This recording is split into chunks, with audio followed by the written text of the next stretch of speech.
18h30, bonsoir et bienvenue dans cette première édition complète de la soirée. Voici ses principaux titres. La décarbonation, un enjeu qui s'impose aux industries de la planète. La baisse des émissions de CO2 fait débat lors d'un événement parallèle officiel de la COP27 organisé par la Fondation Mohamed VI pour la protection de l'environnement. Le Festival international du film de Marrakech met les bouchées doubles pour sa 19e édition. Après une absence de 2 ans à cause de la pandémie du Covid, le lever de rideau, c'est ce soir. Nos envoyés spéciaux vous emmènent en coulisses suivre les préparatifs. Autre affiche très attendue, celle de la grand-messe du ballon rond. La Coupe du Monde au Qatar tient le monde entier en haleine. L'équipe nationale arrive à ce mondial avec un line-up de joueurs de haut niveau et promet du spectacle à J-9 de la compétition. Quels sont les pronostics à suivre en fin de journal? Bonsoir. La coopération militaire bilatérale maroco-britannique se consolide. Les forces armées marocaines et britanniques conduisent jusqu'au 13 courant un exercice militaire combiné. Jebel Sahara 2022. L'exercice est mené dans les régions de Marrakech et Ben Guerir, conformément aux hautes instructions de Sa Majesté le Roi, chef suprême et chef d'état-major général des forces armées royales. Cet exercice organisé depuis 1989 par les forces armées royales et les forces armées britannique vise essentiellement l'échange d'expériences et d'expertise en matière de compétences opérationnelles. Il vise également l'affermissement des capacités de combat en zone urbaine et la consolidation de l'interopérabilité technique, opérationnelle et procédurale entre les unités participantes. C'est ce qu'explique un communiqué de l'état-major général des forces armées royales. Et sur aux instructions de Sa Majesté le Roi Mohamed VI, le ministre des Affaires étrangères, de la coopération africaine et des Marocains résidant à l'étranger, Nasser Bourita, représente le Royaume du Maroc à la 5e édition du Forum de Paris sur la paix. Forum qui se tient les 11 et 12 novembre courants dans la capitale française. Le projet de loi de finances 2023 désormais adopté à la Chambre des représentants. Ce texte majeur de la rentrée parlementaire a reçu l'aval de la majorité, 175 députés. 166 autres s'y sont opposés et 2 abstentions. Un PLF qui introduit, selon le gouvernement, de véritables actions à vocation sociale.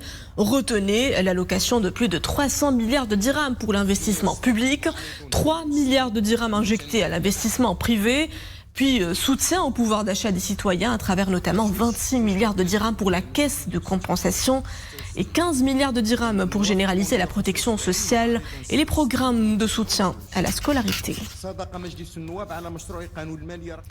L'action climatique au centre des attentions du monde entier. À Sharm el-Sheikh, en Égypte, près de 200 pays se réunissent pour la 27e conférence de l'ONU sur le climat. Dans la foulée des travaux de cette COP, la Fondation Mohamed VI pour la protection de l'environnement a organisé un side event dans le cadre de l'événement parallèle officiel sur la thématique de la décarbonation. L'événement également porté par la CGEM et l'Organisation internationale des employeurs sur les transitions justes en Afrique. L'occasion de mettre en avant les efforts entrepris par la Fondation et ses partenaires afin de mettre à niveau les entreprises marocaines déjà engagées sur la voie de la transition verte. Le point en compagnie de nos correspondants à Sharm el-Sheikh, Nisreh Hamdaoui et Yassine Mourafaq. Décarbonation, un mot devenu très en vogue. Il renvoie à la réduction progressive de la consommation des énergies primaires émettrices de gaz à effet de serre. Le Maroc s'est engagé sur cette voie avec à la clé une stratégie nationale bas carbone à l'horizon 2050. Voilà pourquoi la Fondation Mohamed VI pour la protection de l'environnement accompagne avec ses partenaires les entreprises marocaines vers ce nouveau modèle de production. La Fondation et ses partenaires ont mis à jour et mis à niveau le calculateur CO2 développé par la Fondation il y a quelques années avec des facteurs d'émission nationaux, une base carbone nationale de 300 facteurs d'émission pour accompagner l'ensemble des acteurs économiques marocains à mesurer leur empreinte carbone afin d'accompagner les entreprises qui le souhaitent à réaliser leur bilan carbone. La Fondation Mohamed VI pour la protection de l'environnement s'est engagée activement dans le chantier de la décarbonation. Il s'agit d'un enjeu majeur au cœur de la transition énergétique voulue par le Royaume. Voilà un bel exemple à suivre pour la sauvegarde de la planète. Le Maroc a mis sur les rails la décarbonation de son économie dans l'optique de réduire ses émissions de gaz à effet de serre de 45,5% à l'horizon 2030. La signature en octobre 2012 du pacte vert entre le Royaume et l'Union européenne a accéléré cette transition. Aujourd'hui, les entreprises marocaines gagneraient en compétitivité si elles arrivent à réduire leur empreinte carbone. Nous accompagnons les entreprises pour qu'elles atteignent leur décarbonation ou qu'elles diminuent leur empreinte carbone par des formations, par le calcul de leur empreinte carbone. Notre principal partenaire économique, qui est l'Europe, a fixé des objectifs très importants et intègre le prix de l'empreinte carbone dans les produits qui sont importés sur le continent. Avec le secteur industriel, nous avons aujourd'hui tous les outils pour aider au financement, parce que ce sont des investissements pour les industriels, pour décarboner. Décarboner, ça veut dire réduire tous les intrants, faire de l'économie d'énergie, l'économie de l'eau, gérer ses déchets, faire son bilan carbone. Tout ça nécessite des investissements pour les entreprises et des lignes de financement. La décarbonation du tissu industriel est en marche. À ce jour, 48 entreprises marocaines ont pris le virage de la transition verte après avoir signé la charte de qualité air pour la transition bas carbone. Le monde des stars et des paillettes à la une de cette édition avec le grand retour du FIFM. Le Festival international du film de Marrakech revient cette année pour une 19e édition. Un rendez-vous très attendu des cinéphiles. Sur place, c'est l'heure des derniers préparatifs. Reportage Nisrine Aouzdar, Amin Amouri et Bilal Chab. Il est 15h, les choses avancent rapidement et sûrement. On se dépêche pour régler les derniers détails. Briefing et meeting express avec les équipes. Accréditation des journalistes et autres finitions techniques. Dans quelques heures, cette place vibrera au rythme des festivités, du glamour, des paillettes et des projecteurs. Le cinéma, c'est d'abord une fête qui bâtit des ponts entre les peuples. Une ambiance dont le Covid nous a privés pendant 2 ans. Le Maroc m'a énormément manqué et le festival m'a aussi énormément manqué. Donc de le repréparer depuis des mois, on travaille tous beaucoup depuis quelques mois et j'ai retrouvé cette passion quand j'appelle les personnalités pour les convaincre de venir. Mon enthousiasme, ma passion, mon adrénaline est remontée et revenue après 2 ans un peu de repos forcé et ça c'était assez émouvant. Ça a été oui et non, beaucoup de personnes attendaient le retour du festival. Cette année on est en novembre, donc il y a aussi beaucoup de personnes qui travaillent, qui tournent, mais on a un très très beau jury, on a un très beau festival je crois avec des personnalités très fortes, mais c'est le grand retour, donc il est très attendu. Et pour ce grand retour justement, le brillant réalisateur italien Paolo Sorrentino préside un magnifique jury qui aura la lourde tâche de départager les 14 films en compétition.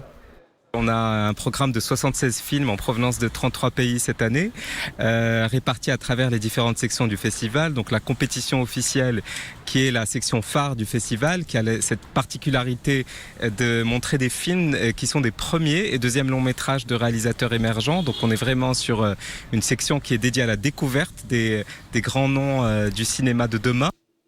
Les équipes de la SNRT sont fortement mobilisées pour vous faire vivre les moments forts de cette fête du 7e art. كيف هو معروف لدى الجميع في الشركة الوطنية لإذاعة التلفزة المغربية حاضرة في جميع التغطيات. Comme vous le savez, la SNRT a toujours été présente pour assurer une belle couverture médiatique aux événements d'envergure, qu'ils soient nationaux ou alors internationaux. Le FIFM en fait partie. لتأمين هذا الحدث العالمي الكبير. Le FIFM, un festival qui transcende sa dimension régionale et qui marque la scène des grands festivals mondiaux. Le cinéma, c'est cet œil constamment ouvert sur le monde. Et c'est à Marrakech que cela va bel et bien se confirmer ce soir.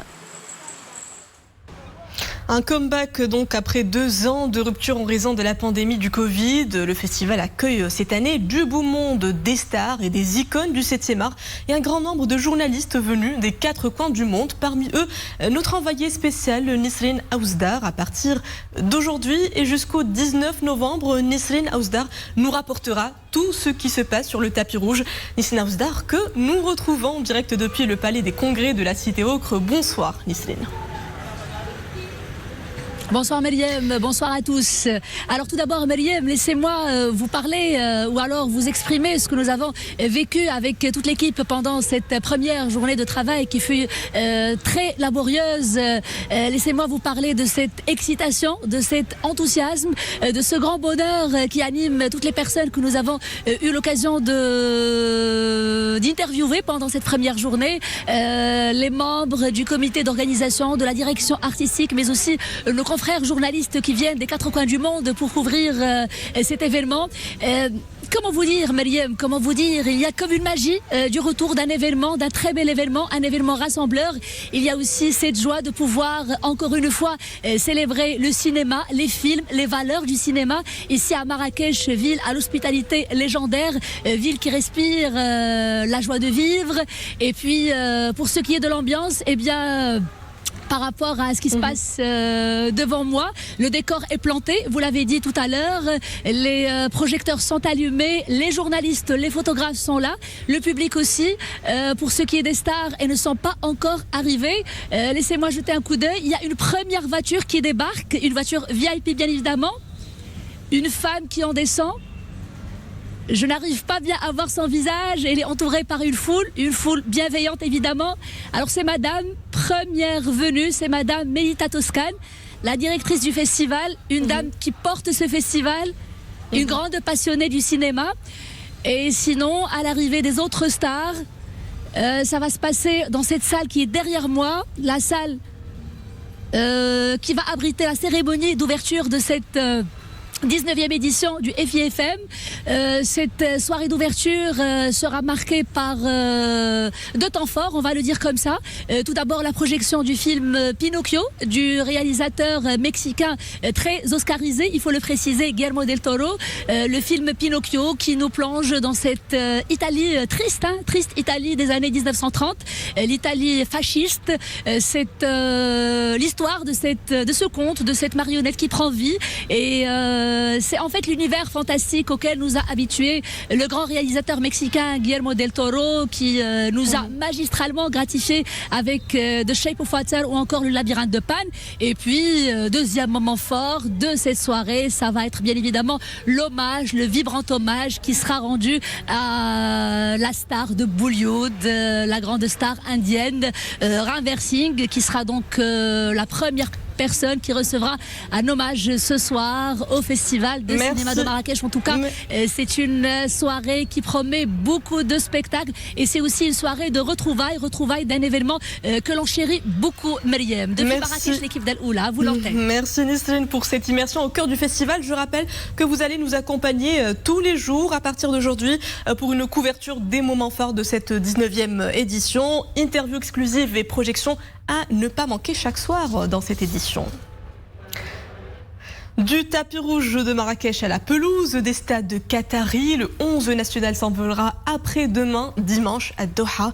Les hommes de Walid Regragui croient en leur chance pour aller jusqu'au dernier carré.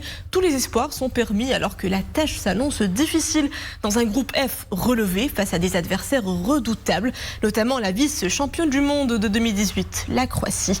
Le point avec Boubacar Benrablet. Après les Coupes du Monde de 1970 et 1986 au Mexique, 1994 aux États-Unis, 1998 en France et 2018 en Russie, les Lions de l'Atlas disputeront le Mondial 2022 avec l'ambition d'aller le plus loin possible dans la compétition. Après avoir dévoilé la liste des 26 joueurs retenus pour le Qatar, Walid Regragui se dit confiant et compte sur l'appui de tous les supporters. Je sais que il y a eu des décisions qui ont été prises, qui ont été importantes. Il y aura beaucoup de déçus et beaucoup d'heureux. Mais avec le staff, on a beaucoup travaillé sur cette liste. Mais Inch'Allah, Nesbalilna, c'est la meilleure possible pour défendre nos couleurs.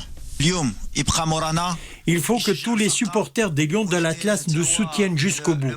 Nous espérons faire un très bon résultat lors de ce mondial. Versé dans le même groupe F, la Croatie est le premier adversaire des Lions de l'Atlas. Ça sera le 23 de ce mois. Finaliste du mondial de 2018 face à la France, le sélectionneur croate reste prudent. Nous prendrons les choses les unes après les autres. Nous avons confiance, il n'y a pas de pression, pas d'euphorie. Le premier match sera le plus important. Nous réfléchissons à comment terminer en première position du groupe. Autre adversaire du Maroc, la Belgique et le Canada. Les deux équipes s'affronteront le mercredi 23 novembre au stade Ahmed Ben Ali. Classé au deuxième rang mondial après le Brésil, les hommes de l'Espagnol Roberto Martinez en découdront face à une jeune équipe canadienne dont c'est la deuxième participation. La première remonte à 1986. Nous souhaitons bonne chance aux Lions de l'Atlas et c'est ainsi que prend fin cette édition. Merci à vous de l'avoir suivi. À 20h30, le retour de l'information avec le journal Raïsia. Suite des programmes à tous sur Al-Oula.